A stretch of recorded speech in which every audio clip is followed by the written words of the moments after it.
Hola, buenos días a todos. Buenos días, Ricardo, Libardo, Rafael. Mi nombre es Laura y los voy a estar acompañando un momentico mientras van llegando todas las personas.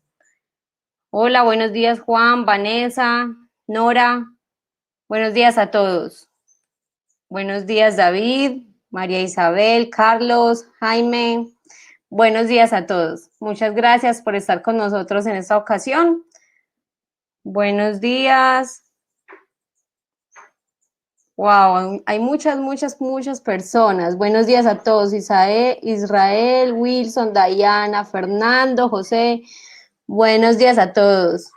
Buenos días. Buenos días, Harold.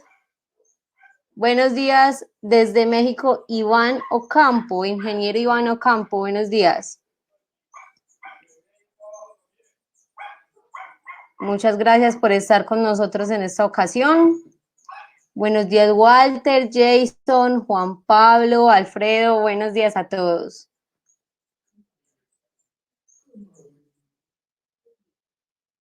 Bueno, mientras van llegando todas las personas, les voy a compartir el video de un proyecto que realizamos. Se llama Proyecto Canalitojo, para que conozcan un poco de de los proyectos.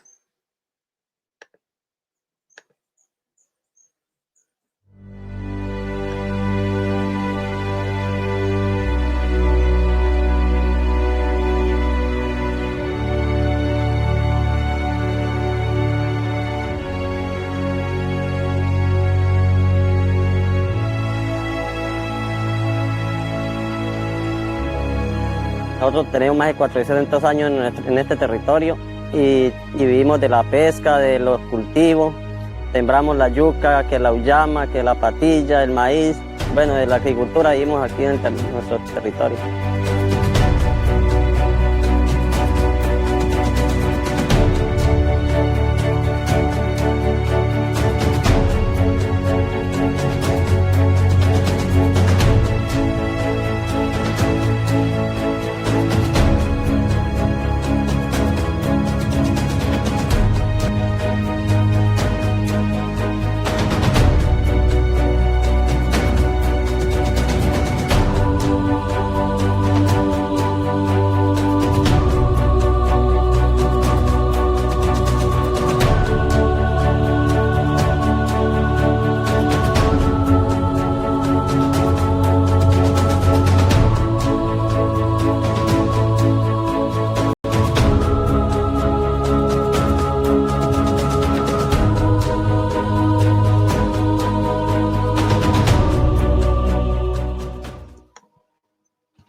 Bueno, muchas gracias por estar con nosotros. Entonces, le vamos a dar la bienvenida a nuestras especialistas, Paula y Vicky de CIDET. Bienvenidas.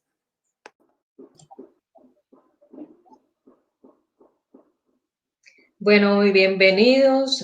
Muchas gracias por estar en esta presentación. Sé que no nos acompaña solamente de Colombia, sino de varios países de Latinoamérica. Por ahí se están conectando de Perú, de México, de Ecuador había varios inscritos. Entonces, bienvenidos a todos, porque este tema no solamente es aplicable, digamos, al sector eléctrico colombiano, sino que aplica a el sector eléctrico en general, ¿cierto? Y cómo lo estamos abordando a nivel Latinoamérica y cómo estamos gestionando realmente los riesgos en nuestras empresas. Entonces, pues el día de hoy en este webinar les vamos a hablar de gestión de riesgos eléctricos específicamente en la industria en general, digamos, en todos los sectores transversales de la industria, porque la necesidad de la energía eléctrica está en todos los sectores, en el sector textil, en el sector metalúrgico, también pues digamos tenemos toda la parte de la cadena de la energía, generadores, transmisores, distribuidores, ¿cierto? Que somos, espérese un minutico que aparece que si tienes inconvenientes de conexión, favor, clic en la parte superior para reconectar, para que tengan presente, ¿cierto? Entonces, el día de hoy, pues vamos a hacer una introducción con un video que me llama mucho la atención y que lo visualicé el día de ayer y me llama la atención porque pues de pronto nos da una sugerencia de qué es el pensamiento en riesgos. ¿Listo? Entonces les voy a Disculpa, compartir acá. Paula, ¿Vale? les voy a decir algo antes de que continuemos. Lo que vamos a realizar, la metodología va a ser que las compañeras van a realizar la presentación y si tienen alguna pregunta, las van a ir escribiendo en el chat y solamente al final se van a responder, ¿listo? Para que podamos obtener toda la información y al final, si se quieren responder algunas preguntas, entonces se realizará. Ya, podemos continuar. Perfecto, listo. Entonces les voy a compartir nuevamente el video.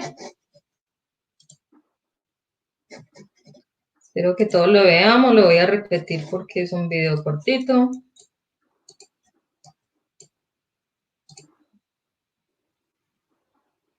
Y les voy a formular una pregunta para que se la vayan respondiendo pues, a lo largo de la presentación. Es si esta persona tiene un pensamiento basado en riesgos. Entonces, ahora vamos a continuar con la presentación.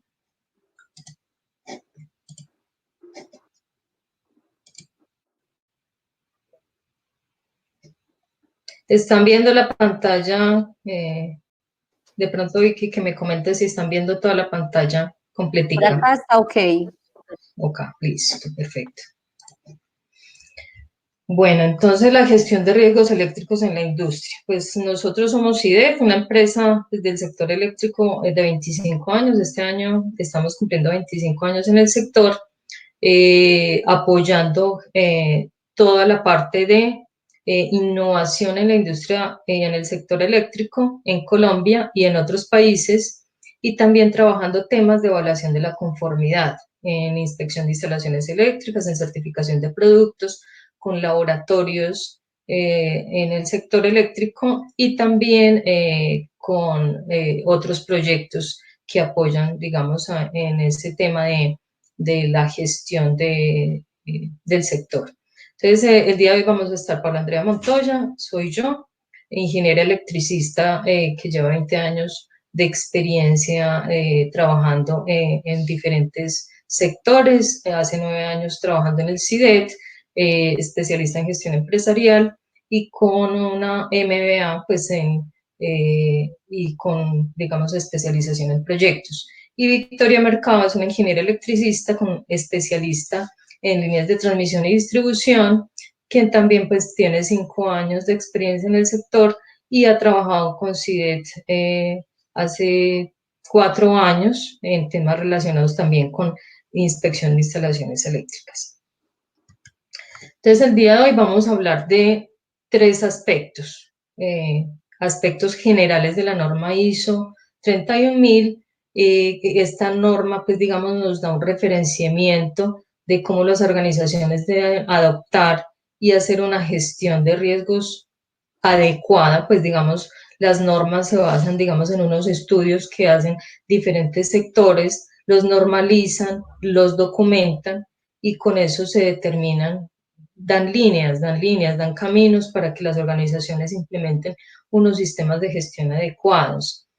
Y también pues se van a abarcar pues, aspectos muy generales de la norma. Esos aspectos generales llevan a 2 elementos fundamentales: una evaluación y un tratamiento de riesgos. Pero nos vamos a enfocar en esa evaluación de riesgos eléctricos porque pues ahí es donde trabajamos, en esa identificación, en un análisis de riesgo a través de unas matrices RAM, que en Colombia adaptamos esas matrices porque son las que conocemos y que ya están implementadas, digamos, en el sector petrolero. Cómo se hace un análisis profundo en esa matriz y cómo se hace una valoración del riesgo y cómo se hace un tratamiento. Pues no nos vamos a enfocar, digamos, en las fuentes, que las fuentes ya pues se podrán ampliar en otros cursos pues que podamos desarrollar. Listo, entonces, primero, la pregunta que les hacía ahorita: ¿qué es un pensamiento basado en riesgos? Entonces la pregunta es, ¿esa persona que se deslizó por esa línea de transmisión realmente tiene un pensamiento basado en riesgos? ¿Realmente esa persona pues evaluó todas las condiciones?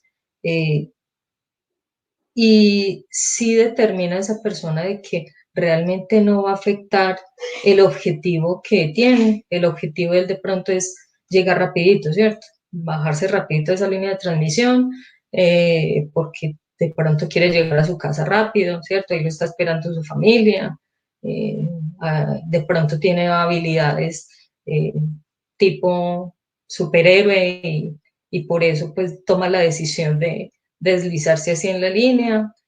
Visualicé pues más profundamente en el video que sí tenía pues digamos unos elementos de protección personal eh, que lo ayudaban pues digamos a sostenerse y de pronto había una solución a ese tema de caída por altura. Entonces, lo que les quería mostrar en ese video es cómo nosotros constantemente estamos pensando en el riesgo, ¿cierto? Cómo lo hacemos en una forma natural, ¿cierto? Entonces, el pensamiento basado en riesgo se hace en una forma natural, ¿cierto? Si vamos a cruzar una calle, si vamos, pues miramos a ambos lados, podemos pasar a la mitad de la calle, podemos pasar en un semáforo, podemos tomar la decisión de cruzar sobre un puente, ¿sí? Entonces, también al realizar unas actividades y unos trabajos, ya pues digamos en nuestro quehacer, que es una instalación de un transformador o un mantenimiento, ¿cierto? Siempre estamos evaluando los riesgos. Entonces, esto lo hacemos en forma natural. Tiene en cuenta todos los riesgos asociados a una situación. Sin embargo, no significa esto que exista, pues digamos, una gestión total del riesgo. Que pensemos en los riesgos, que pensemos en las causas, en las consecuencias, no significa que hagamos una evaluación, unos registros, ¿cierto? Un sistema, que tengamos un pensamiento sistémico, ¿cierto?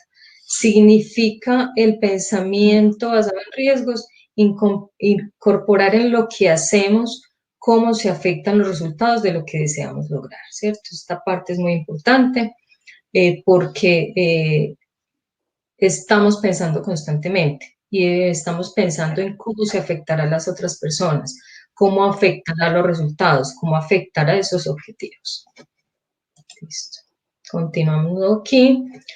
Vamos a identificar qué es el riesgo, ¿cierto? Existen muchas definiciones de riesgo. Les traje dos, digamos que son las más adecuadas a la norma, ¿cierto? A cómo se visualiza la norma. Entonces habla de que el riesgo es un evento negativo, siempre se ha hablado del riesgo en nuestro argot, que es un evento negativo, que debemos evitar, eliminar o reducir, ¿cierto? Entonces acá estamos mostrando que se evita, se elimina o se reduce, ¿cierto? Pero resulta que en las normas actuales, en las ISO, ahorita pues tenemos la de gestión de activos, tenemos la nueva de seguridad y salud en el trabajo, no solamente se habla del riesgo negativo, sino también de riesgos positivos. La definición, por ejemplo, en la norma 31.000 en su versión 2018, habla de que el riesgo es un efecto de la incertidumbre sobre los objetivos. Sí, esta palabra es muy importante, efecto, ¿cierto? ¿Y qué es un efecto? Es una desviación respecto a algo que teníamos previsto, ¿cierto? Entonces, por ejemplo, nosotros teníamos previsto y sobre todo en estos momentos que todos los días íbamos a desplazarnos este año normal, con normalidad de nuestros trabajos, ¿cierto? Que todo iba a seguir normal, que la continuidad de los servicios iba a ser normal, que los efectos, digamos, sobre nuestros labores iba con total normalidad, pero existe una desviación, ¿cierto? Existe una desviación sobre ese resultado, ¿sí? ¿Y cuál es la desviación? Pues que ya llegó nuestro coronavirus famoso que nos ha hecho, pues digamos, tomar acciones diferentes.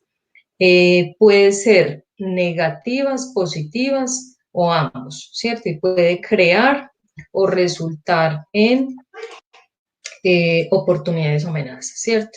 Vemos unas oportunidades muy grandes, digamos, de estar confinados y ese confinamiento nos ha hecho entender, pues, digamos, diferentes formas de trabajo, ¿cierto? Entonces, esas son unas oportunidades y también unas amenazas que ya es un tema económico, de empleos, de colapso del sistema de salud, etcétera, ¿cierto? Entonces, mire que en estos momentos estamos visualizando ese pensamiento en riesgos en una forma más dinámica. Entonces, resulta que la búsqueda, pues digamos, de estas normas es que las organizaciones adopten un pensamiento basado en riesgos para mejorar la confianza y la satisfacción de todas las partes que están interesadas. ¿Por qué las organizaciones? Porque no somos entes solos, ¿cierto? Somos ecosistemas, estamos organizados en estructuras, en empresas, en familias, ¿cierto? ¿Y por qué se debe primero trabajar ese tema de pensamiento? Porque a través de ese pensamiento basado en riesgos se establecen culturas de proactividad, ¿cierto? Para prevención y mejora, ¿cierto?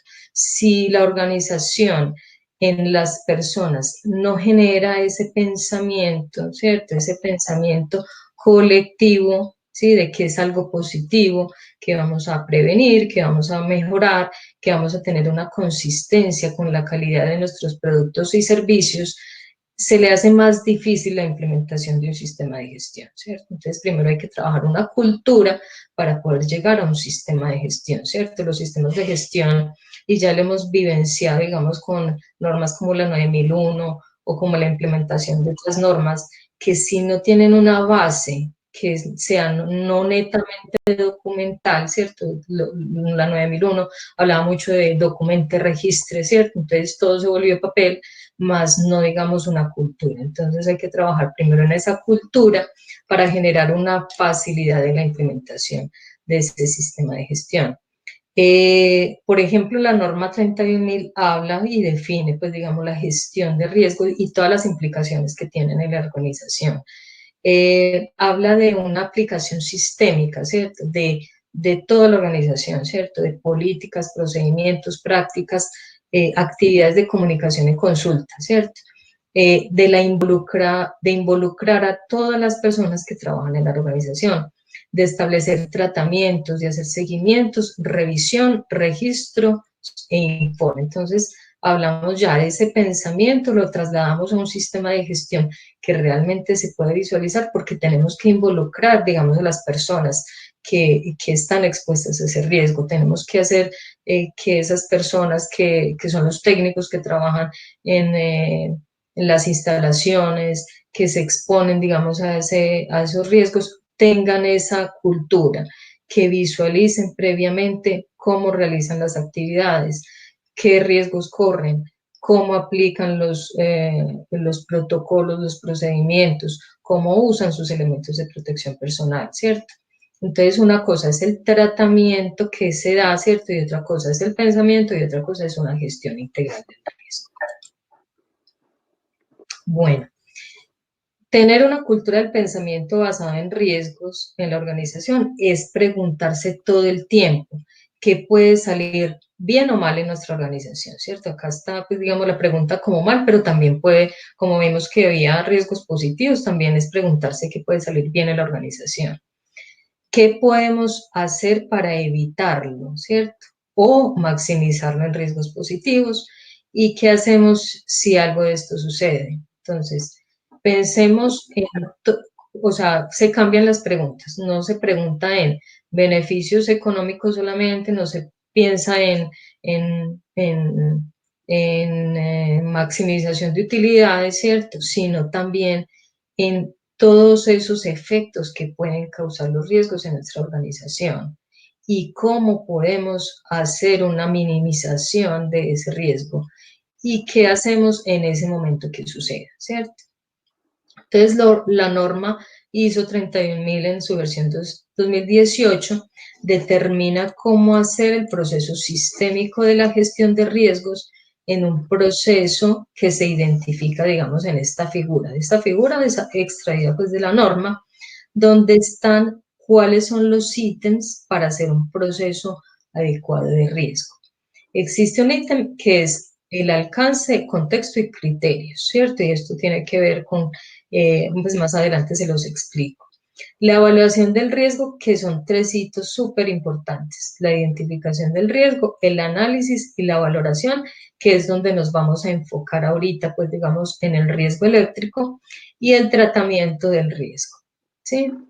Y 3 apalancado, pues 3 puntos que son fundamentales y que son transversales a todo el proceso, ¿sí? Y que son iterativos y continuos: la comunicación y la consulta, el seguimiento y la revisión, y el registro e informe de esos riesgos, ¿cierto?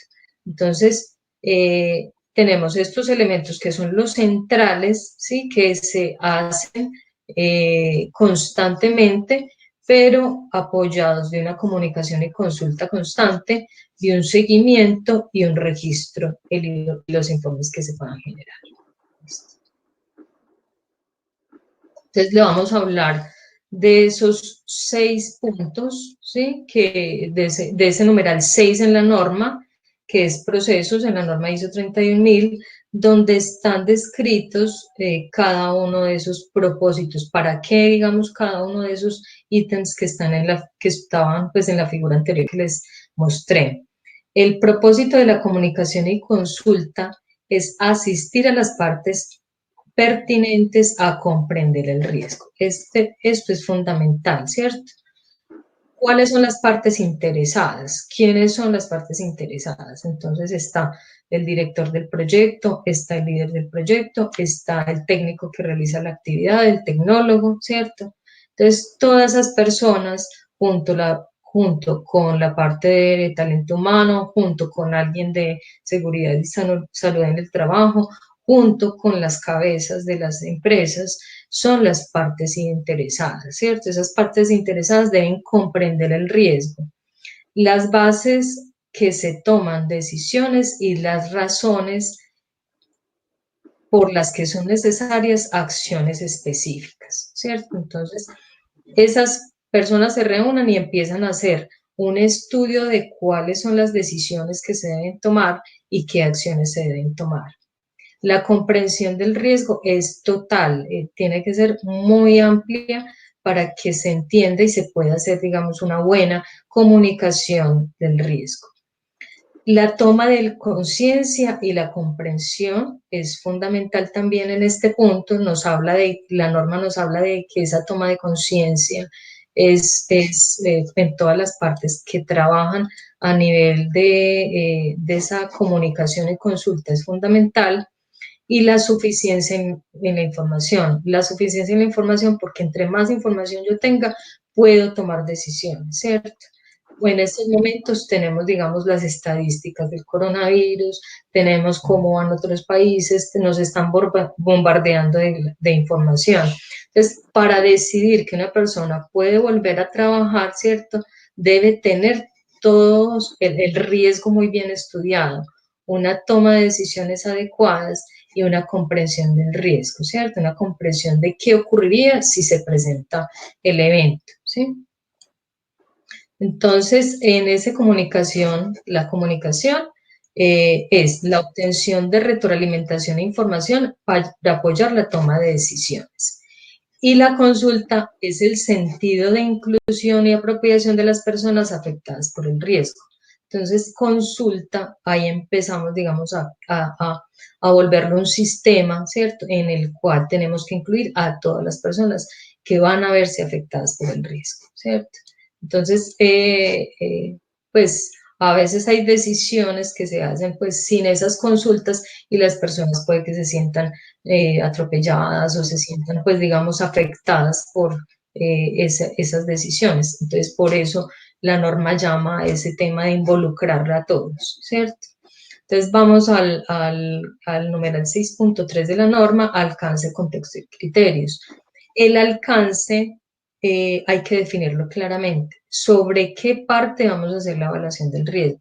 Si vamos a hacerla sobre un proceso estratégico de la organización, si es operacional, pues que operacional pues nos aplica a nosotros en el tema de, por ejemplo, mantenimiento, instalación de instalaciones eléctricas, de la operación como tal. Entonces aquí, digamos, nosotros nos identificamos con este riesgo operacional.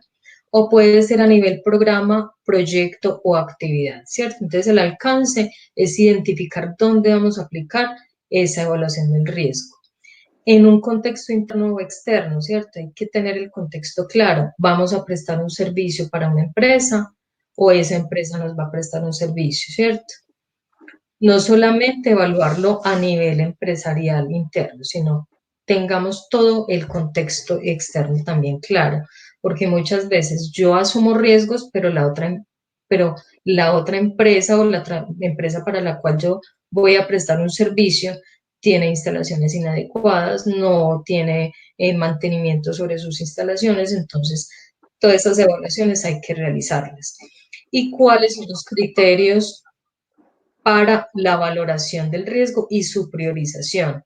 Esos criterios abarcan la naturaleza del riesgo, las consecuencias que tiene ese riesgo, las incertidumbres, el tiempo, la coherencia del nivel de riesgo y las capacidades que tengamos adaptadas, digamos, en la organización. Entonces, seguimos con un punto que es clave, que lo vamos a abordar a más profundidad ahora, con el tema de cómo evaluamos un riesgo eléctrico. El número 6.4 nos habla de 3 puntos claves, ¿cierto? Que es en la evaluación del riesgo, que es la identificación del riesgo, su análisis y la valoración del mismo. ¿Cuál es el propósito de la identificación? Es encontrar y reconocer y describir los riesgos que pueden ayudar a impedir a una organización lograr sus objetivos, ¿sí? Entonces, identificarlos claramente, identificar que hay una instalación, unos equipos defectuosos, identificar que existen malos mantenimientos en los equipos, o que una instalación quedó mal hecha, ¿cierto? O que no existe una señalización de seguridad adecuada, o que no existen estudios de arco para yo poder tener mis implementos de seguridad adecuados y poder aproximarme a la instalación. Entonces, la identificación del riesgo y sobre todo el riesgo eléctrico debe ser muy profunda. Entonces, y la información que se capture en esa identificación debe ser muy pertinente, apropiada y estar actualizada, ¿cierto? Entonces, aquí se abran las cartas de la empresa, de la instalación o de la construcción que se esté desarrollando y hay que hacer una identificación. Esa identificación, por lo menos en el riesgo eléctrico, se considera, pues digamos que no la debe ser solamente el ingeniero electricista o el líder de trabajo, sino el equipo completo que hace la actividad, ¿cierto? Entonces, esa identificación del riesgo está, pues, digamos, identificada en las fuentes de riesgo, sus causas, eventos, amenazas, oportunidades, vulnerabilidades, capacidades, cambios, indicadores de riesgos emergentes, la naturaleza misma del riesgo, el valor de los activos, los recursos, objetivos, limitaciones de conocimiento. Esta es digamos, de las más frecuentes que se encuentran. El tiempo, ¿cierto? Los supuestos y las creencias.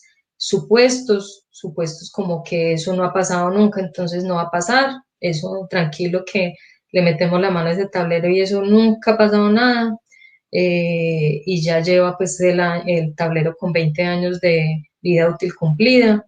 Entonces, y las creencias, o sea, todos esos aspectos se tienen que evaluar, ¿cierto? No dejar porque yo me siento en confianza y digo, no, esto no tiene riesgo, ya llevamos así 20 años trabajando, eso no implica que exista el riesgo en este momento, pero las condiciones pueden cambiar, ¿cierto? Puede que esos aspectos estén o no bajo el control de las personas, pero esa identificación es fundamental. ¿Cómo se realiza ese análisis o para qué? Pues el propósito de ese análisis de riesgo es comprender la naturaleza del riesgo y sus características. ¿Qué probabilidad de eventos? ¿Cuáles son las consecuencias? ¿Cierto? Entonces, para eso nos apoyamos en registros, ¿cierto? Sabemos que el sector eléctrico todavía existe mucha accidentalidad, ¿cierto? Entonces, si no existiera esa accidentalidad tan alta, pues no estaríamos hablando de esos análisis de riesgo, ¿cierto? Y no estaríamos hablando de esa gestión que hay que realizar. La naturaleza y la magnitud de esas consecuencias, ¿cierto? Entonces existen temas asociados a electropatologías, a temas de quemaduras, a temas de eventos, pues que hasta muertes, pues que se han causado por efectos de fallas en equipos eléctricos, a la complejidad y la interconexión de esas complejidades, a los factores relacionados con el tiempo, la volatilidad, la eficacia, los controles existentes, el nivel de sensibilidad, ¿cierto? Y ese análisis pues se apoya también en temas estadísticos, ¿cierto? Entonces se puede hacer unos análisis cualitativos o cuantitativos, ¿sí? Y ahorita vamos a visualizar que en la matriz RAM, por ejemplo, utiliza métodos que son netamente cualitativos. Y la valoración del riesgo, el propósito es apoyo en la toma de decisiones, ¿cierto?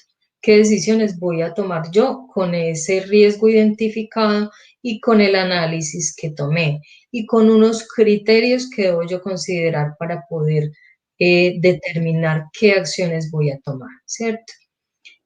¿Cuáles son las acciones que me dice la norma? Entonces yo puedo identificar que las acciones, después de identificar el riesgo y hacer un análisis profundo y tener esos criterios identificados, es no voy a hacer nada más, ¿cierto? Entonces no voy a hacer nada más, ya tienen todos sus elementos, ya tienen todos sus procedimientos, ya tienen todos sus criterios, entonces una opción podría ser esa, ¿cierto?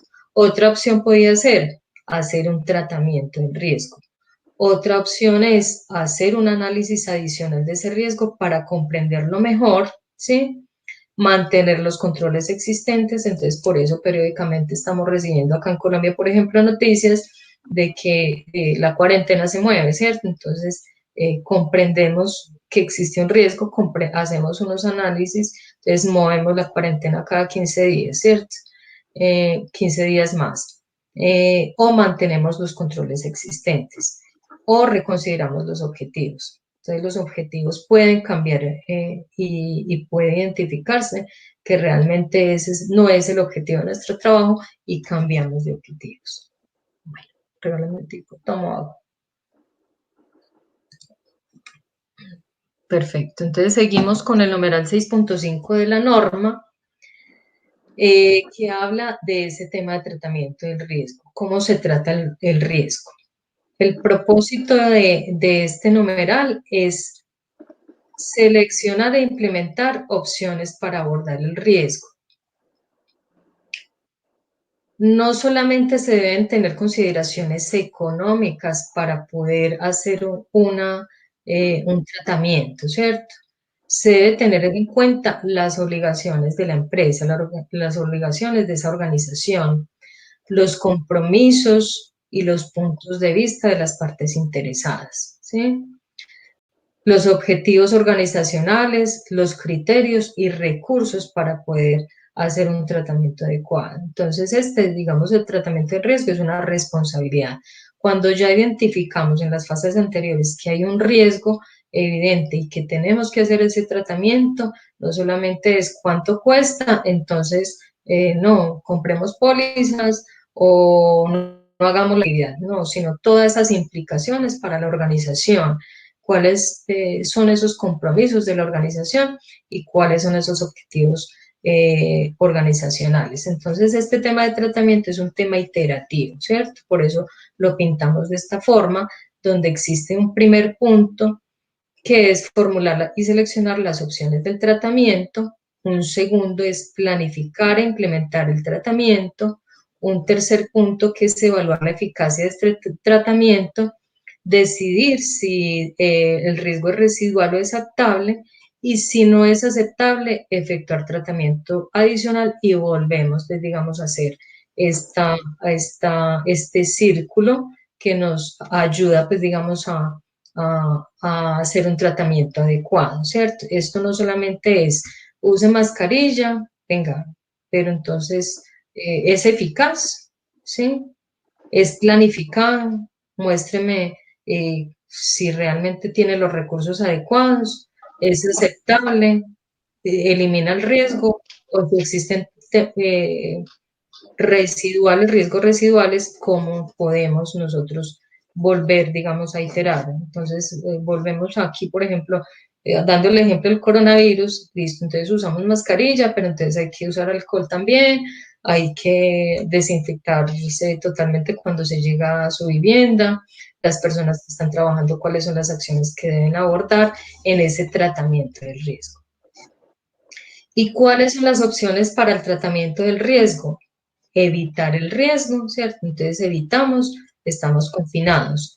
Aceptamos o aumentar, pues digamos, en casos positivos, eliminamos el riesgo, ¿cierto? Eliminar sería, digamos, con un tema de vacunas que todavía no se están desarrollando, no están pues totalmente desarrolladas, modificar la probabilidad, modificar las consecuencias, compartir el riesgo o retenerlo, ¿cierto? Entonces, estas son las opciones que nos da la norma para que cuando hagamos un análisis de estos podamos tomar esas acciones correspondientes.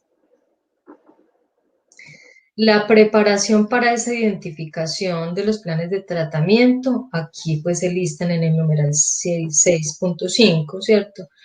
Especifica la manera en que se implementarán las opciones elegidas, ¿cierto? Porque no solamente es tener un listado de opciones, sino que esas opciones realmente se lleven a cabo, ¿cierto? Entonces nosotros tenemos matrices de riesgo, esas fabulosas y muy lindas, donde está, digamos, los tipos de tratamiento, pero realmente es llevarlas a cabo. Entonces es seleccionar esas opciones para tratamiento, cuáles son las personas que son responsables de cada uno de esos tratamientos, cuáles son las acciones, los recursos, las mediciones que hay que tomar sobre ese desempeño de esos tratamientos y unos indicadores que se deben hacer con unos seguimientos constantes, cuáles son las restricciones, cuáles son los informes, a quién le informo, a quién le hago seguimiento y cuáles son los plazos previstos, porque esto pues no puede ser eterno, sino que tiene que tener unos plazos previstos y llevar unos registros adecuados de esos tratamientos. ¿Sí? Somos responsables de personas, como líderes de proyectos, como líderes de servicios, como líderes de equipos de trabajo, entonces tengamos en cuenta que de esta forma pues debemos actuar de una forma sistémica. La norma nos lleva a eso, a pensarlo en una forma sistémica, general, evaluada, consultada, ¿cierto? Que nos permita tener registros también de nuestras acciones y de cómo tomamos decisiones y cómo podemos asegurar. Y en el numeral 6.6 y 6.7, seguimiento y revisión. El seguimiento y revisión es asegurar y mejorar la calidad y la eficacia del diseño, implementación y los resultados de ese proceso, ¿cierto? Ese proceso de gestión, ¿cierto? ¿Qué incluye esa revisión? Planificar, recopilar, analizar información, registrar resultados y proporcionar retroalimentación. Como les indicaba ahorita en la figurita anterior, esto se hace en forma constante, ese seguimiento y la revisión de que sí se está cumpliendo ese plan de gestión del riesgo.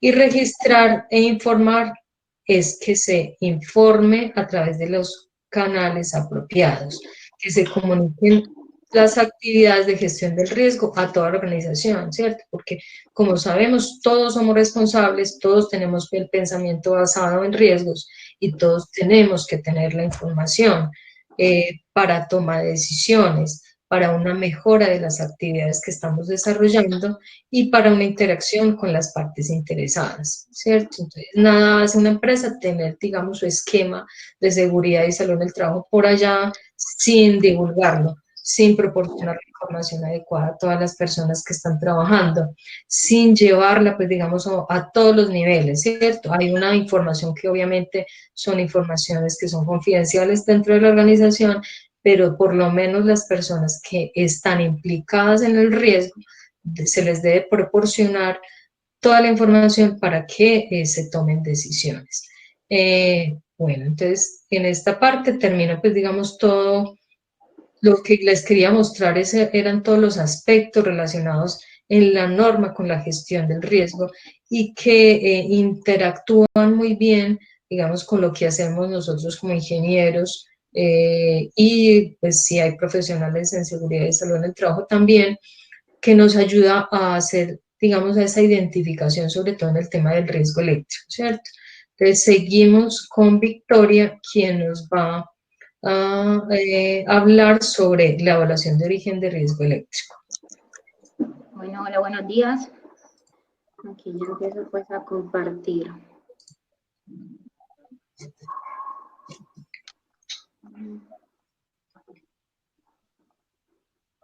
Un momento.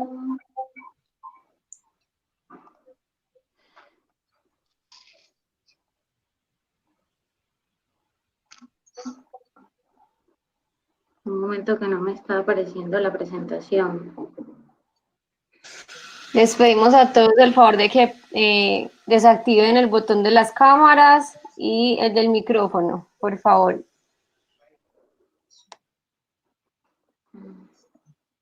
Paula, por favor, ¿me podrías compartir la presentación? Que no...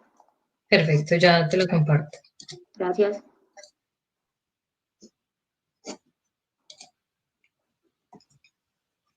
Bueno, entonces abordaremos el tema de la evaluación de riesgos de origen eléctrico desde el punto de vista de las instalaciones eléctricas y pues cada uno de las aristas o de los ítems que nosotros verificamos dentro de cada instalación. Pasa, por favor. La identificación de los riesgos, entonces, como les venía comentando, la evaluamos desde el ángulo personas, equipos e instalaciones, procedimientos, y dentro de cada uno de ellos vamos a verificar en personas elementos de protección personal, el personal como tal si tiene la competencia técnica para poder ejecutar esas actividades que realiza y si constantemente se están formando, los están capacitando para poder realizar este tipo de actividades. Con respecto a equipos e instalaciones, nos apoyamos en listas de verificación, se hace un levantamiento pues, de un registro de no conformidades o hallazgos, nos ponemos a verificar todo el tema de documentación de estudios de ingeniería y el registro de mantenimiento. Con respecto al procedimiento, verificamos los procedimientos de trabajo seguro. ¿Cómo realizamos este tema de identificación de riesgos? El tema de identificación de riesgos lo realizamos mediante un diagnóstico en el cual hacemos entrevistas, verificamos todo el tema del sistema de gestión, si se tienen los manuales, los instructivos, los procedimientos como tal registrados. Se realizan visitas en campo en donde se verifican todas las variables eléctricas que se tienen dentro de la instalación y entonces por lo menos aquí para el tema de equipos nos apoyamos en unas listas de verificación. Estas listas de verificación las vamos enlazando con los requisitos normativos o reglamentarios que le apliquen. Por ejemplo, podríamos utilizar de la norma NTC 2050, la NFPA 70 o el mismo reglamento que aplica pues, aquí en este país, en Colombia. Utilizamos una lista de verificación como un checklist en el cual vamos en el sitio punto a punto verificando si tenemos los documentos o si dentro de la instalación se está en cumplimiento o no de ese numeral o ese reglamento. Entonces se tiene si cumple, si no aplica y se dejan las observaciones al respecto.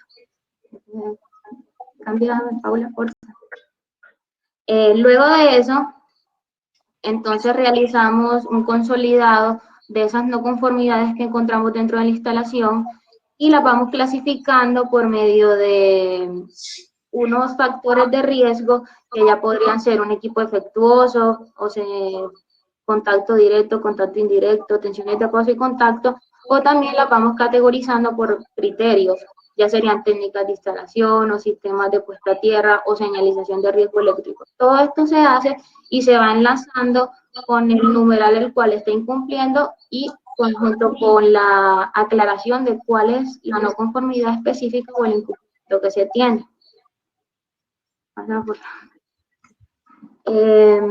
Luego hacemos como ese resumen y decimos, ya sea por el criterio o por el factor de riesgo, cuáles son las no conformidades, y se entrega de manera detallada un informe, un reporte donde se dice en qué parte de la instalación puntualmente, o sea, el equipo que está incumpliendo o el riesgo que se está evidenciando se relaciona con su registro fotográfico, y muchas veces podríamos hacer, dependiendo de lo que se quiere, el diagnóstico, se dan cantidades de horas, o sea, unas recomendaciones simples para que se puedan adecuar.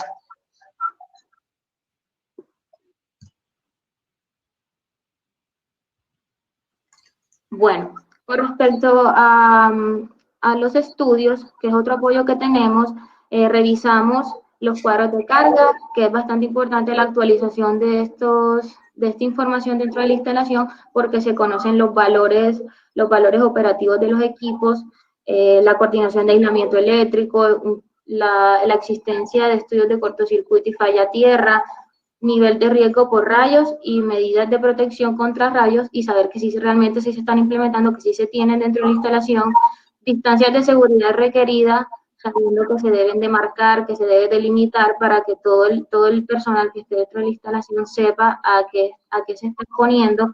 Estudio de arco súper importante, se debe realizar un análisis de riesgo donde se tenga en cuenta pues la potencia de cortocircuito, la tensión, los tiempos de despejes de falla de cada uno de estos equipos, para saber cuándo, o sea, cuando vayamos a realizar una lectura, ya sea en el tablero o realizar un mantenimiento o poder accionar o hacer algo en el equipo, con qué elementos de protección personal vamos a poder acercarnos a dicho equipo.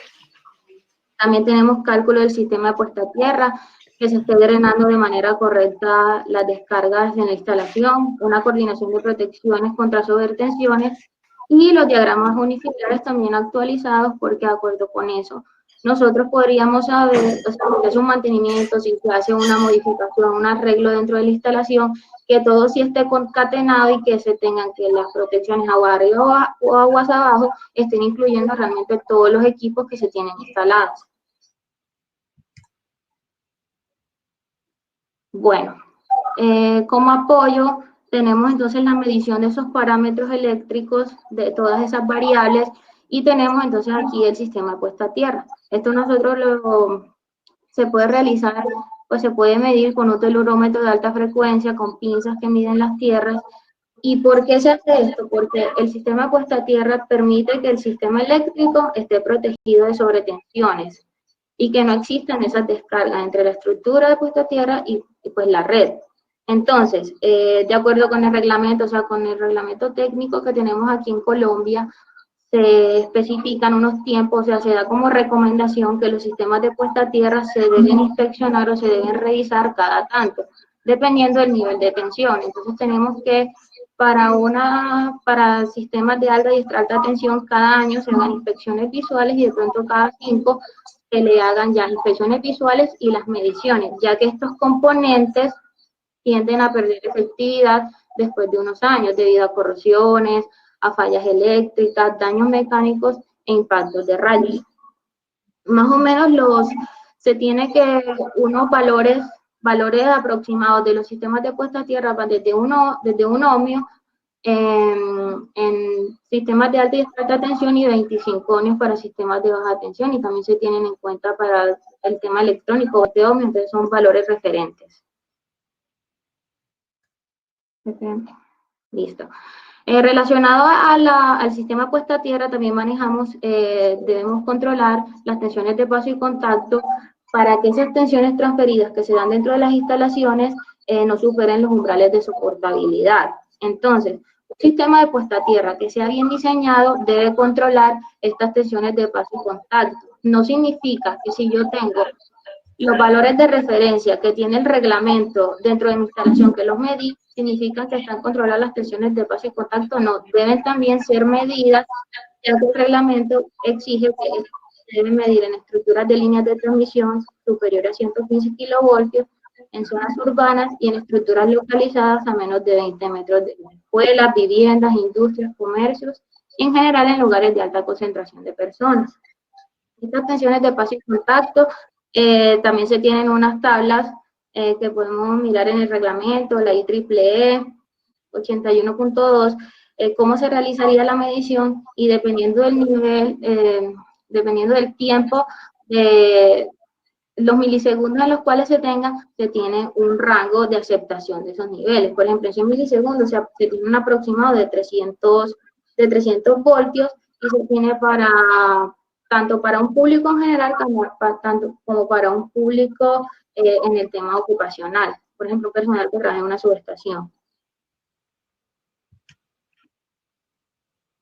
La iluminación dentro de todo no se le da como tanta importancia porque siempre se ha creído que es como un tema de confort visual, pero siempre tenemos riesgos relacionados a esto y son un tema de que puede existir mucha iluminación, exceso de iluminación o una iluminación deficiente. ¿Qué pasa con esto? Que nosotros debemos garantizar los factores de seguridad y productividad y rendimiento en el trabajo. Entonces, ¿qué se debe medir internamente como externamente? Alumbrado público, eso se hace con un luxómetro, dependiendo del tipo de sitio, existe pues el Retilab con unas tablas y unos valores para zonas de circulación, para plazoletas, y es una Lighting Handbook. Ahí también nos relacionan en todas esas áreas, cuál debe ser la medida adecuada. Y, por ejemplo, en el reglamento, en las instalaciones nos piden que en todas las zonas de circulación donde se encuentren extintores o todos los sistemas de emergencia deben cumplir por lo menos con 5 luxes y también en los tableros de iluminación donde haya el control de estos temas de iluminación de emergencia. Entonces es bastante importante el tema de la iluminación. Con respecto a los campos electromagnéticos, se debe garantizar una baja frecuencia en las zonas donde puedan permanecer las personas. Todos estos valores están dados por los criterios de la Organización Mundial de la Salud y de la Institución Internacional para la Protección de la Población y el Medio Ambiente frente a las radiaciones no ionizantes. Con respecto a esto también tenemos una tabla donde nos dicen cuántos kilovoltios por metro de campo eléctrico o cuántos microtelas del campo magnético se deben tener, ya sean 8 horas de exposición laboral o para el público en general.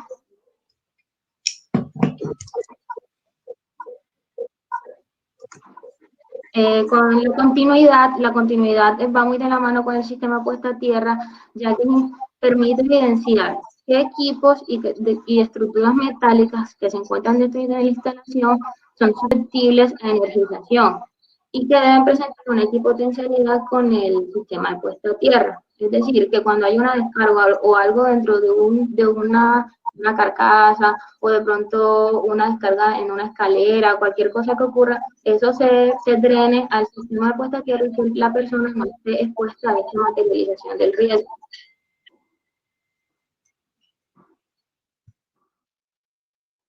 Bueno, ya pasando al ámbito personas, evaluamos los elementos de protección personal y competencia de las personas. Los elementos de protección personal los verificamos mediante las entrevistas que se le hacen al personal que labora dentro de la instalación, se verifica los registros que se hayan entregado los elementos de protección colectiva para realizar los trabajos y, por ejemplo, para el caso de pértigas, de guantes dieléctricos, de tapetes, se le debe hacer anualmente, o sea, se revisa que anualmente si se le estén haciendo esos estudios en el laboratorio para ver si los equipos realmente van a cumplir con la función al momento de que llegue a pasar una falla. Entonces se revisan en esas hojas de vida de cada uno de los equipos, se les mide pues el seguimiento de que sí se tengan en cuenta todas esas recomendaciones que se dan y todo ese manejo de los equipos cuando se usó, cuando se debe cambiar, para que cada uno de los trabajadores esté seguro de hacerlo. Con respecto a las competencias, entonces bien se sabe que existen personas advertidas, habilitadas y habilitadas. Una persona advertida es aquella en la cual está dentro de la instalación, pero simplemente se le han informado por medio de una capacitación que existen unos riesgos a los cuales va a estar expuesto, pero esa persona no puede realizar ningún tipo de trabajo mientras no esté supervisado por una persona calificada. Ejemplo de esto podrían ser el personal de oficios varios que se encuentran dentro de una instalación. ¿Qué pasa? Que una persona habilitada ya sí es una persona que puede realizar las actividades que tienen que ver con el tema de la electrotecnia y que conjunto con ellas pueden demostrar los certificados de las capacitaciones y los estudios que tienen. Arriba de eso tenemos ya el personal, la persona habilitada, que se dice que es el personal competente, que ya sea un ingeniero, un técnico, o sea que tienen matrícula profesional vigente y que están siendo por el tenedor, por el propietario de la instalación, siendo enfocados para que realicen esos trabajos. Entonces es importante que dentro de la instalación se sepa muy bien qué tipo de profesionales tengo, qué tipo de competencias manejo para saber qué actividades les puedo yo seleccionar o indicar a esa persona para que pueda hacer y así disminuir este tema de riesgo.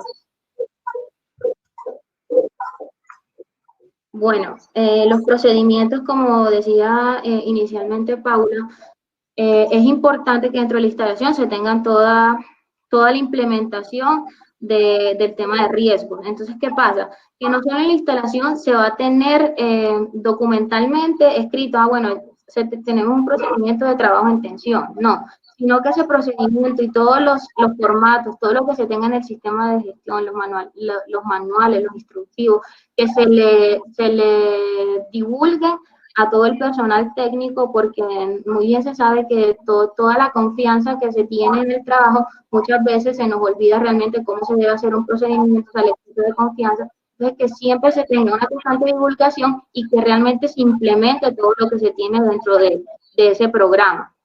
Entonces, ejemplos de esto, tenemos fijar etiquetas donde se indica el nivel de riesgo y el equipo requerido, realizar una correcta señalización del área de trabajo y de las zonas aledañas, tener un entrenamiento apropiado para realizar trabajos en tensión, tener un plano actualizado y aprobado por un profesional competente, lo que les venía diciendo, que es bastante importante, y se han visto casos de riesgo en donde no están los planos actualizados, el personal cree que ya no hay tensión, en una maniobra y ahí ocurre el accidente. Trabajo en redes desenergizadas, aplicar las 5 reglas de oro, súper importante.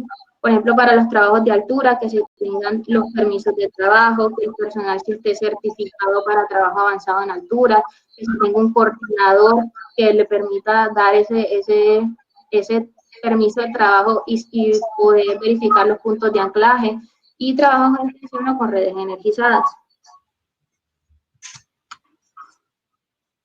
Continuamos entonces, hablamos de la identificación, análisis y valoración. Entonces vamos con el análisis. Con la metodología de la valoración de riesgo, ya hablamos que acá en Colombia se utiliza mucho pues la matriz RAM. Esta matriz RAM es muy práctica y entonces aquí vamos a enseñarles cómo sería el diligenciamiento de esa matriz.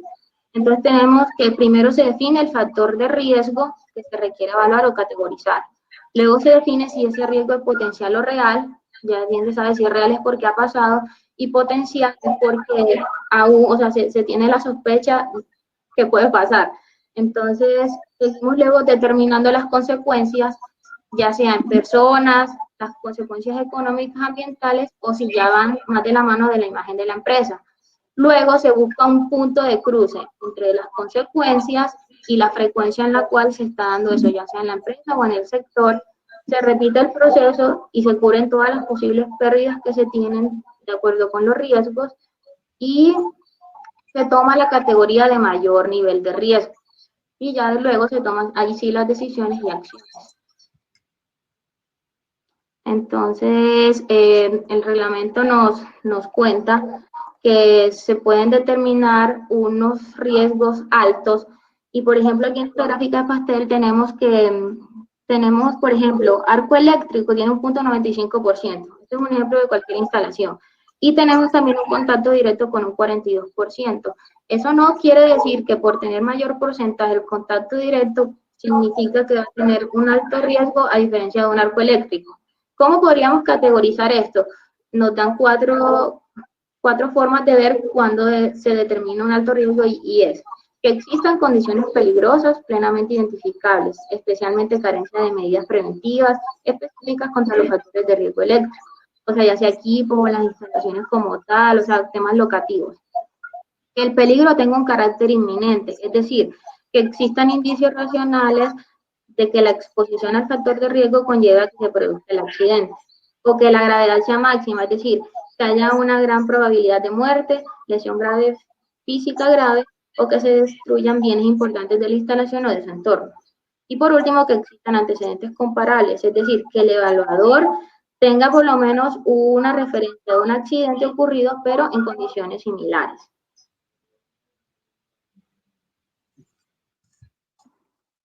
Entonces aquí tenemos la matriz RAM como tal sin diligenciar y haremos entonces un ejercicio. Entonces colocamos como ejemplo que no evidenciamos un frente muerto en un tablero, en una celda, ¿sí? Entonces, ¿qué tenemos? Primero evidenciamos cuál es el evento o el efecto. ¿Qué evento o efecto nos puede ocurrir? Que se tengan lesiones, quemaduras o traumas. ¿Qué factor de riesgo relacionamos a esta no conformidad? Que es un equipo defectuoso. Cuando hablamos que es un equipo defectuoso no significa que el equipo no funciona, no, sino que dentro del factor de riesgo se tiene que se ha tenido o una mala instalación o no cumple con la certificación como tal del producto o se hizo un mantenimiento y no se dejó la tapa o dejaron tornillos flojos, como muchas veces se hacen instalaciones provisionales y se dejan los equipos abiertos, entonces se tiene como un equipo defectuoso. ¿Qué fuente sería? Colocamos el ejemplo pues, de un tablero de 480 voltios. ¿A dónde vamos entonces luego? A definir si el riesgo es potencial o real. Ese es real. Consecuencia, entonces miramos en personas, económicas, ambientales y en la imagen de la empresa. Dentro de las más importantes podríamos catalogar en personas, eso podría darnos una incapacidad parcial permanente o una incapacidad temporal mayor a un día. En la económica sería daños importantes, una interrupción breve. Ambiental, eso podría ser un efecto menor o sin efecto realmente. Y en la empresa podría ser un tema interno. Entonces, de acuerdo con lo que evaluamos, vamos de una escala de 1 a 4, seleccionaríamos el 4 porque la 4 es la más crítica. Incapacidad parcial permanente. Luego lo cruzamos con el tema de la frecuencia, entonces se mira si no ha ocurrido en el sector o no ha ocurrido en el sector. Si ha ocurrido en la empresa o ocurre en la empresa varias veces al año o varias veces al mes. Varias veces al mes sería un tema muy crítico y sería un riesgo realmente muy alto. Entonces aquí podríamos decir, siendo exagerado, que ha pasado varias veces en el año en la empresa, eso es muy común, entonces catalogaríamos a este riesgo como alto. Ya Paula nos va a dar como el resumen para el tratamiento de los riesgos. Bueno, ya pues de acuerdo con lo que expliqué de la 31.000, abordamos cómo es el tema de evaluación de riesgos. La evaluación ya hicimos una identificación por medio de diagnósticos, de mediciones, no solamente pues digamos en los equipos, sino en las personas y en los procedimientos. Luego hicimos un análisis del riesgo apoyados de una matriz RAM, ¿cierto? Donde se identifica su probabilidad, su frecuencia, las consecuencias, donde se identifica si es real, si pues tenemos unos factores, ¿cierto? Unos eventos que se causan, pues, digamos, por esos riesgos.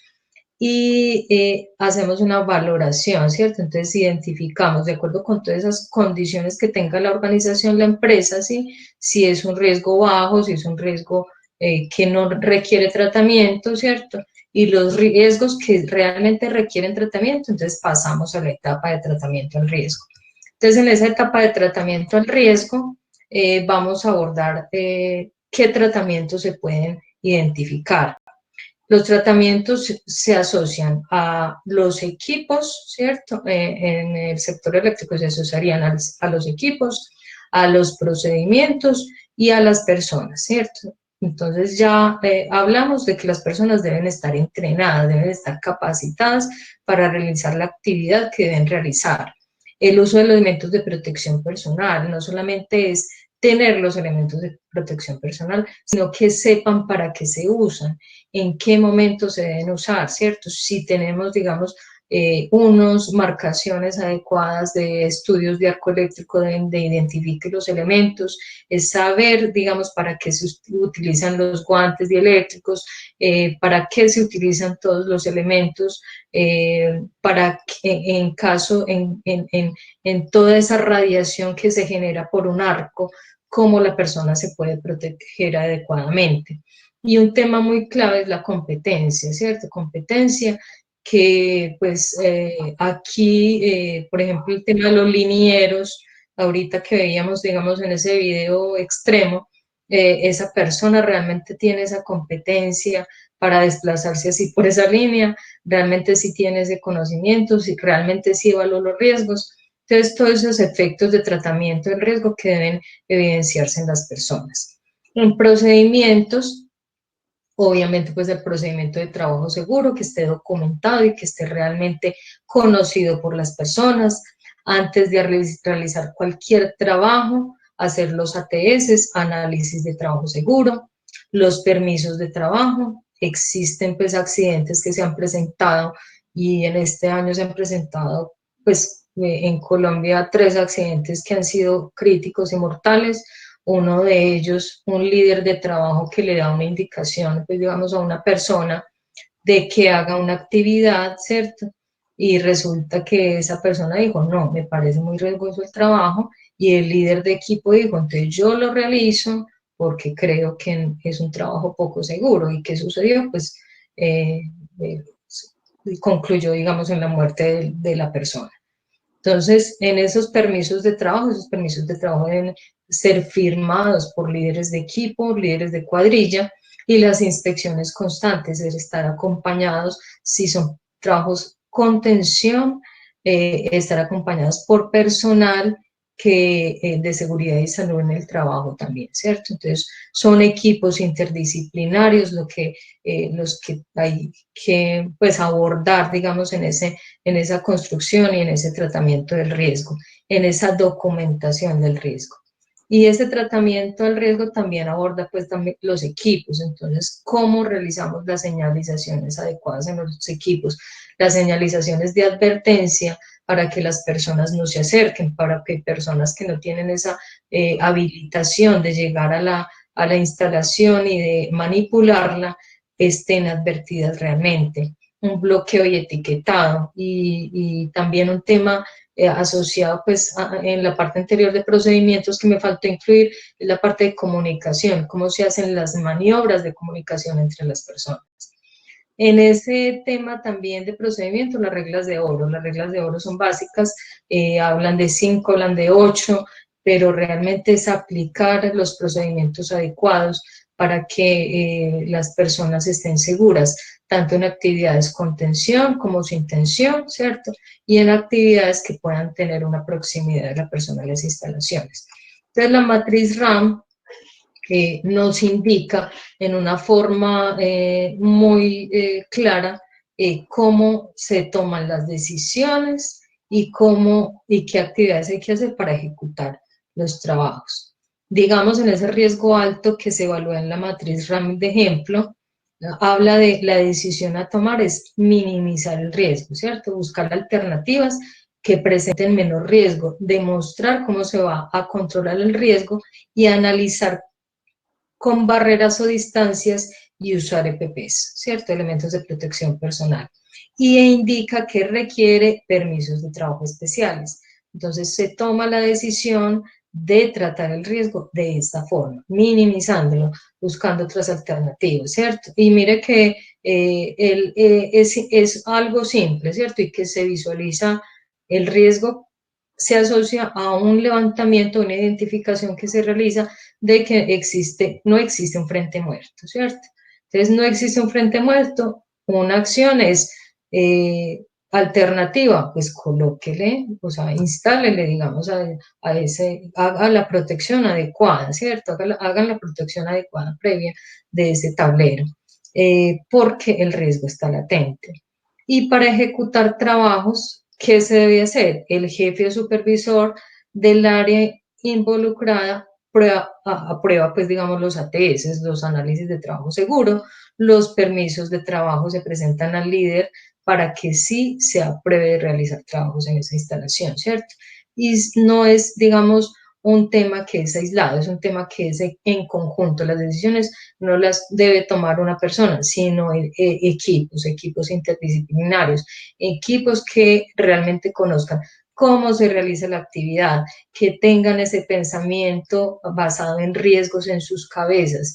Y la organización, una gestión de riesgos totalmente implementada. Asociado, pues, digamos, a ese tratamiento al riesgo, esos recursos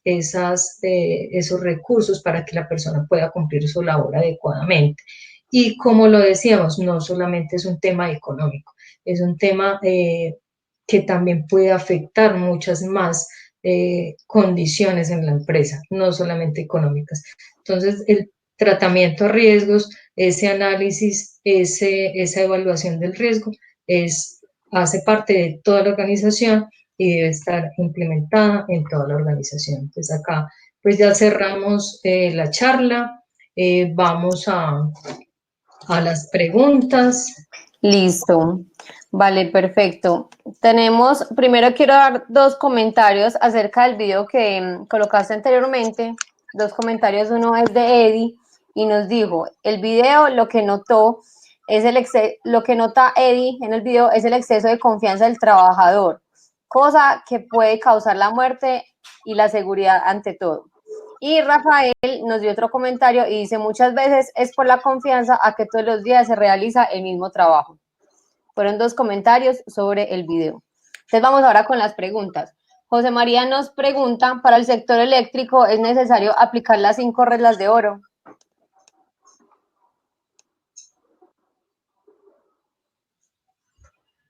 Bueno, yo diría que no es necesario, sino indispensable, ¿cierto? Es indispensable.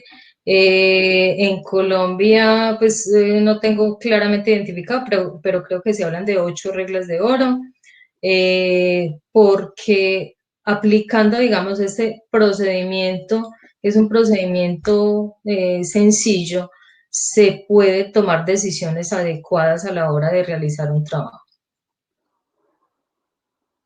Ok, perfecto. Vamos con otra pregunta. Carlos nos dice, ¿cuánto en porcentaje del proyecto eléctrico estimo para riesgos del costo total?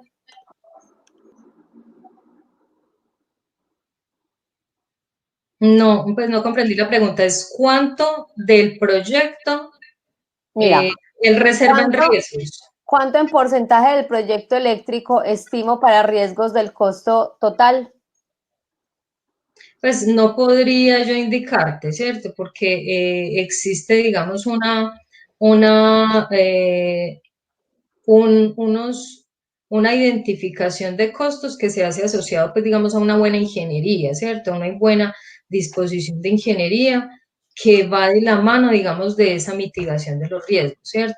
A un tema que va de la parte de unos diseños adecuados, de que se cumplan, digamos, todos los criterios de diseños, y que cuando yo instalo los equipos, ellos también se soliciten con todas las señalizaciones adecuadas, ¿cierto? No solamente que se dejen, se compren, digamos, con el requisito de técnico interno, sino con unas señalizaciones, con los estudios de arco adecuados, ¿sí?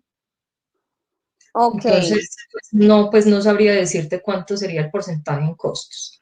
listo, perfecto. Johander Mora nos pregunta, ¿cómo se evita pasar por alto algún riesgo en el proceso de identificación de riesgos? Yo creo que es en el conocimiento específico de las normas o reglamentos que se apliquen en cada país, ¿cierto? Si los conocemos y si tenemos unas listas de verificación contundentes y con personal muy competente para realizar la actividad de identificación, se cierra, pues, digamos, esa brecha.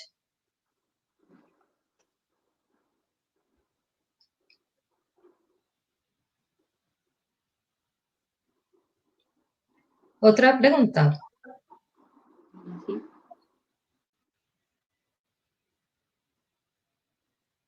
Sí, por aquí estoy leyendo, por ejemplo, comentarios que hablan de la 70E y la 70E es una clave, es una herramienta súper clave para el tema de protección de las personas, ¿cierto? No solamente la 70E, sino la 70B relacionada con mantenimiento. También hablan sobre la GTC 45, son, digamos, criterios para identificar riesgos. La ISO 31000 las aborda, pues, digamos, en una forma muy integral. La GTC habla solamente, pues, digamos, de la matriz. Entonces, son herramientas que se utilizan para identificación de riesgos. Ok, por aquí hay una pregunta y es, ¿dónde se consigue la norma? La norma, por lo menos en Colombia, digamos, existe, digamos, el organismo que es ICONTEC. ICONTEC es el normalizador en Colombia, ¿cierto?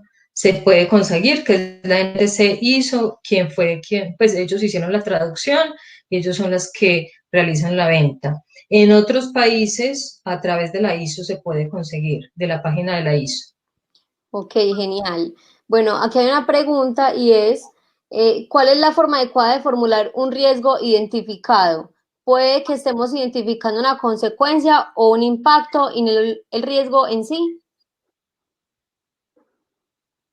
Les voy a repetir. ¿Cuál es la forma adecuada de formular un riesgo identificado?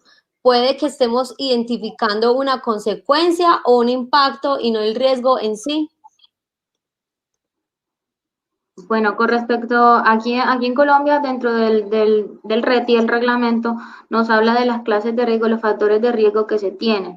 Entonces, se podría hacer una evaluación inicial viendo si lo que estoy encontrando dentro de la instalación se enmarca en uno de esos factores de riesgo que ya tenemos definidos dentro de la norma. Y ahí sí se podría ver si realmente es un factor o realmente si es una consecuencia, o sea, si es algo mayor que enlace a esa consecuencia que se está evaluando. Ok, aquí hay otra pregunta más y nos dice Jorge, ¿en qué casos es obligatorio el estudio de arco eléctrico? ¿Qué normativa o resolución lo indica? El estudio de arcoeléctricos se hace a partir de un nivel de tensión no recuerdo el nivel de tensión. Pero sí, se tiene estipulado que sea a partir de un nivel de tensión para los equipos, desde 480 voltios en corriente alterna. ¿Y qué reglamento? Pues en Colombia está el Reglamento Técnico de Instalaciones Eléctricas RETIE, en otros países pues se basan en la norma NFPA 70E, pero realmente es obligatorio, digamos, para cualquier elemento que esté cerrado y que puede presentarse una falla en su interior, ¿cierto? Y que pueda presentarse tanta radiación en el momento de la falla y el arco pueda afectar a las personas. Ok, tenemos aquí otra pregunta de Johander y nos dice, ¿qué criterios se manejan para el cambio de EPP eléctricos? Es decir, ¿quién determina el cambio para disminuir el riesgo eléctrico?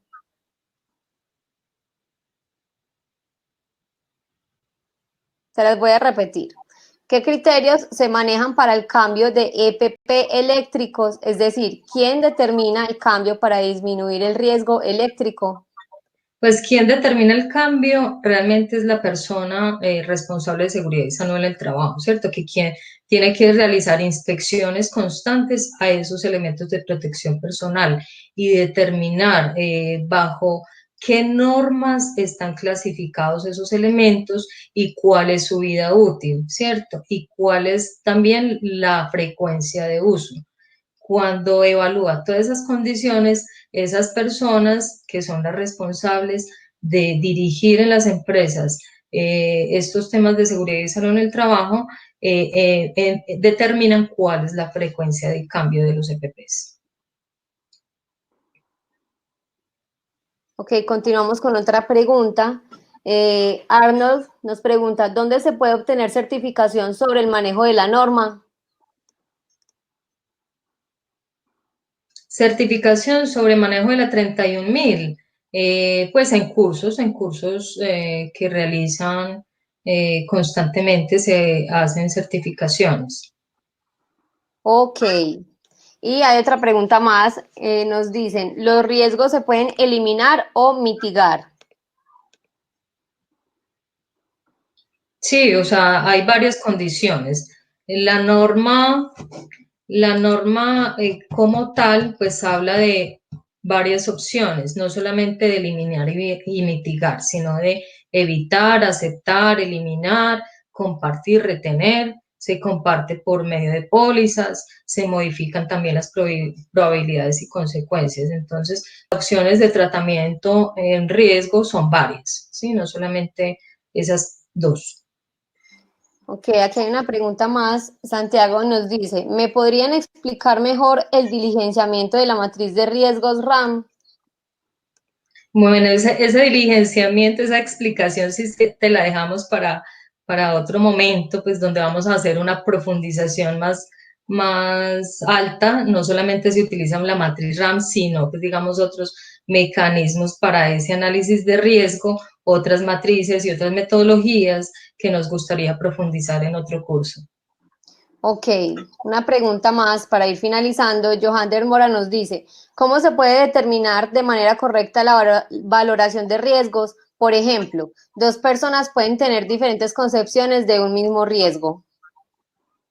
Sí, o sea, por eso no solamente debe ser un criterio de dos personas, tienen que ser equipos que realmente identifiquen, que valoren y que adecuadamente determinen y muy objetivamente determinen cuál es ese análisis profundo que se debe realizar, cuáles son los criterios para identificar ese riesgo, cuáles son las acciones que se deben tomar frente a ese riesgo, ¿cierto? Y pueden ser digamos, posiciones contradictorias, sobre todo, pues, digamos, en este tema eléctrico, que existen a veces posiciones sobre puestas a tierra, posiciones sobre temas de apantallamiento, posiciones, pues, de diferentes vistas de las mismas normas. Hay unas normas que son de Estados Unidos, que son las NFPA, y otras normas que son las IEEE, que determinan, pues, también condiciones que pueden ser